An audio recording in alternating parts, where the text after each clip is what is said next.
A 4 giorni dalla scadenza dell'iscrizione della Nuorese al campionato di Serie D, si fa sempre più concreta la possibilità che la squadra debba rinunciare a partecipare alla quarta serie nazionale, questo almeno stando allo stato dell'arte della crisi societaria che registra una situazione di stallo. Il presidente dimissionario Michele Artedino ha confermato la sua intenzione di non voler riscrivere la squadra vista la mancanza di risposte al suo appello alle forze imprenditoriali cittadine. Il sindaco Andrea Sud in queste settimane si è attivato per valutare se tra gli imprenditori nuoresi o del circondario ci fosse la volontà di dare una mano all'attuale gestione oppure subentrare al gruppo dirigente guidato dal presidente Artedino. Ma al momento, almeno in forma ufficiale, nessuna cordata di imprenditori nuoresi o forestieri ha manifestato la volontà di procedere a rilevare la società. Pertanto il rischio che le procedure di iscrizione non possano essere completate sono altissime e in caso di mancata iscrizione c'è già la fila di società, tra le quali Torres e Muravera, pronte a subentrare alle squadre che daranno forfait.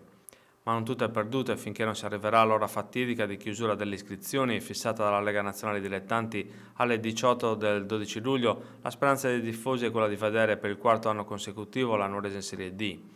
In queste ore la Nuorese si trova a giocare la partita più difficile degli ultimi 5 anni, ma è necessario vincerla anche in zona Cesarini per evitare di perdere tutto quello che di buono è stato costruito sul piano sportivo e dell'immagine della città in questi ultimi anni.